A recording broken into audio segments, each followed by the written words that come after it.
देखिए बच्चों, these sentence are related to adjective.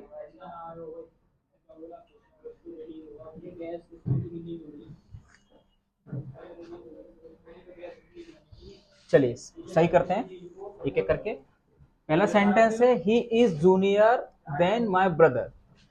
मैंने आपको पॉइंट लिखाया था, जिन शब्दों की ending I O I, junior, senior, inferior करके लिखाया था, वो हमेशा कंपैरेटिव में यूज होते हैं। और कंपैरेटिव में तो यूज होते हैं, और एक और खास बात, देन ना लग करके क्या लगता है इनमें, टू का प्रयोग होता है। तो क्या हो जाएगा, he is junior to my brother. ठीक है। Next, the streets of Kolkata I wider than Varanasi. जो कंपैरिजन होता है, वस्तु की कंपैरिजन वस्तु से होगी, आदमी के आदमी से होगा, तो सेम प्रकार की चीजों से करते हैं। तो इस सेंटेंस में क्या होगा, कोलकाता की जो गलियां हैं चौड़ी हैं वाराणसी से। तो वाराणसी से चौड़ी हैं या वाराणसी की गलियों से चौड़ी हैं? भाई वाराणसी की गलियां होंगी, उन्हीं से तो कंपेयर करोगे। यहाँ पर कोलकाता की गली, यहाँ पर केवल वाराणसी, तो यहाँ भी तो गली करना पड़ेगा। तो जाते करना पड़ेगा than the streets of Varanasi, या क्या देन दैट, देन गलियां है ना, those of Varanasi, those of Varanasi. तो दोज यहाँ पर किसे लगाया, गलियों के लिए। ठीक है। तो वाराणसी की गलियों से चौड़ी है, तो भाई गलियों की तुलना गलियों से तो करोगे। ठीक है।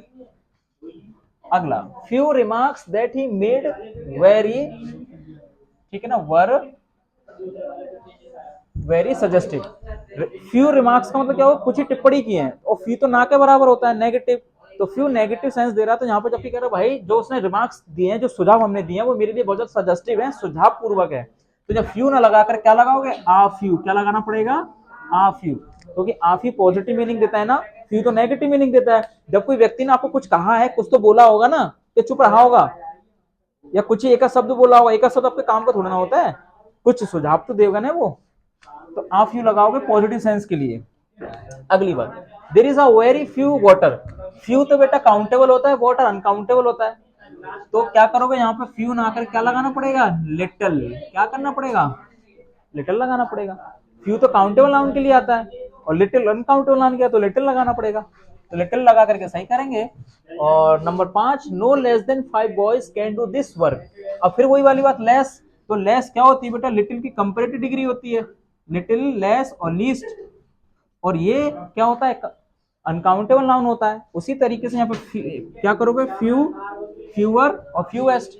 अब यहाँ पर हमने क्या लगाया है, लड़कों के लिए उसने क्या कर दिया है, लेस लगा दिया। लेस लगा कर क्या करना पड़ेगा, फ्यू का कंपेटिव फ्यूअर करना पड़ेगा। क्या करना पड़ेगा, फ्यूअर। ठीक है, फ्यूअर। काउंटेबल लगाना होगा ना, लड़के काउंटेबल होते हैं। अगली बात, that is the most extreme power. तो मैंने कुछ शब्द ऐसे लिखाए थे जो अपने आप में सुपरलेटिव डिग्री काम करते हैं, परफेक्ट, एक्सट्रीम, ठीक है ना, इनर, आउटर। जो ऑलरेडी क्या होते हैं, अपने पास सुपरलेटिव डिग्री होते हैं। तो मोस्ट लगा करके ऑलरेडी डबल सुपरलेटिव डिग्री बना दिया है, तो ये इसमें से मोस्ट हट जाएगा। तो that is the extreme power of the government. तो जो ऑलरेडी शब्द सुपरलेटिव डिग्री का काम कर रहा है, तो आप जबरदस्ती और सुपरलेटिव डिग्री ना बनाएं। जरूरत से ज्यादा सुपरलेटिव डिग्री का सेंस आ जाएगा तो गलत होता है। जरूरत से ज्यादा हमेशा नेगेटिव सेंस देता है। ठीक है। तो ध्यान करो, टी डब्ल्यू पढ़ाया था, नहीं पढ़ाया था, जरूरत से ज्यादा, अत्यधिक, है ना। 7, wisdom is more preferable to riches. Prefer और प्रेफरेबल में कंपेरेटिव डिग्री का सेंस होता है, इसमें ऑलरेडी आप कंपेरेटिव बनाने की कोशिश ना करें। तो मोर लगा दिया जिसकी आवश्यकता नहीं है। तो ऑलरेडी प्रेफर और प्रेफरेबल कंपेरेटिव का काम करते हैं। ठीक है। जो बच्चे छुट्टी पे थे उन क्लासेस को देख लेना बेटा, तभी भला हो पाएगा। Next, the air on the hills is cooler than. ये सेंटेंस सेम टू सेम है सेकंड वाला। कह रहा भैया जो हवा होती है, ठीक है, पहाड़ों पर, वो ज्यादा ठंडी होती है नीचे वाली जमीन से। नीचे वाली जमीन से, नीचे वाली जमीन की हवा से। हवा से तुलना करना पड़ेगा, तो क्या करना पड़ेगा, देन लोलैंड्स। ठीक है ना। तो क्या करना पड़ेगा, देन दैट ऑफ लोलैंड्स। ठीक है बेटा, इसकी बात हो रही है।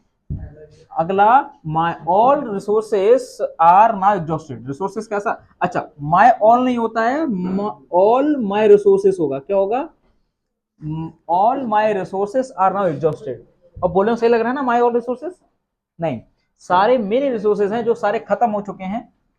He felt Shem. शेम यहाँ पर या तो नाउन होता है या वर्ब होता है, लेकिन वर्ब के बाद मुझे एडजेक्टिव चाहिए होता, तो एडजेक्टिव क्या होगा, अशेम्ड लगाना पड़ेगा। अशेम्ड एडजेक्टिव लगाएंगे वर्ब के बाद, ठीक है। तो ये था, these are the 10 sentences based on adjective, we completed adjective, so that is why we solve some sentences, right. तो इनको घर पे जाकर के आप, ठीक है, और प्रैक्टिस करें, आपकी बुक्स में दे रखे हैं, ठीक है। कोई डाउट हो तो मुझसे पूछिएगा।